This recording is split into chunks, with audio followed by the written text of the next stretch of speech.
મુક્તાનંદ સ્વામીનો પ્રસંગ હરિચરિત્ર ચિંતામણી ગ્રંથના બીજા ભાગમાં 104મી વાતમાં આવે છે.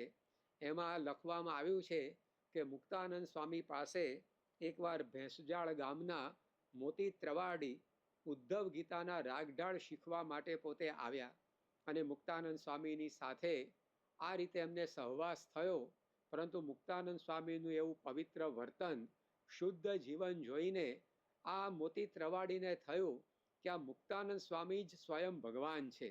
અને એ પ્રકારે એ એમની બધી સેવા કરવા લાગ્યા. મુક્તાનંદ સ્વામીના રૂચ્યું નહીં. એમને થયું કે આ ખોટી જગ્યાએ ભરાયા છે. એમણે ઘણો પ્રયત્ન કર્યો મોતી ત્રવાડીને સમજાવવા કે ભાઈ હું ભગવાન નથી, ભગવાન તો આ સાક્ષાત શ્રીજી મહારાજ છે. તમે એમનું ધ્યાન ધરો, એમની સેવા કરો, એમની પૂજા કરો. પણ મોતી ત્રવાડીને મુક્તાનંદ સ્વામીનું વર્તન જોઈને જે પ્રતીતિ હતી એ જડબે સલાક બેસી ગઈ હતી. હવે એને ઉખાડવા માટે મુક્તાનંદ સ્વામીએ શું કર્યું? તો એકવાર શ્રીજી મહારાજ એ જાંબુના વૃક્ષ નીચે સ્નાન કરતા હતા અને એમના સ્નાન કરેલા પાણીનો રેલો એ દૂર ચાલ્યો જતો હતો. તો મુક્તાનંદ સ્વામીએ પોતે એ શ્રીજી મહારાજના પ્રાસાદિક પાણીને પોતાની હાથની અંજલિમાં ભરી અને એને પીધું.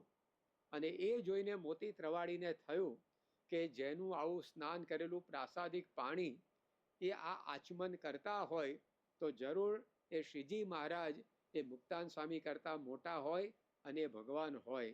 તો મુક્તાનંદ સ્વામીને પોતાનામાંથી ભગવાનપણાની પ્રતીતિ અળસાવવા માટે આવો દાખલો કરવો પડ્યો. આજે ઘણીવાર લોકો પોતામાં ભગવાનપણાની પ્રતીતિ બેસે એના માટે જાત જાતના નુસ્ખા કરતા હોય. જ્યારે મુક્તાનંદ સ્વામીમાં તો આ મોતી ત્રવાડીને ભગવાનપણાની પ્રતીતિ બેસી એને ટાળવા માટે મુક્તાનંદ સ્વામી આ પ્રયત્ન કર્યો અને શ્રીજી મહારાજને મોતી ત્રવાડીને જોડ્યા. પરંતુ કહેવાનું તાત્પર્ય એ છે કે જેઓના પરમહંસોનું જીવન સામર્થ્ય એવું હતું કે એને જોઈને લોકોને થઈ જાય કે આ ભગવાન છે. એવા પરમહંસોને શ્રીજી મહારાજે પોતે ફેરવેલા 114 જુદા જુદા નિયમોમાં વર્તાવ્યા. અને એ પ્રકરણોમાંથી એ બધા પરમહંસો સારધાર પસાર થયા.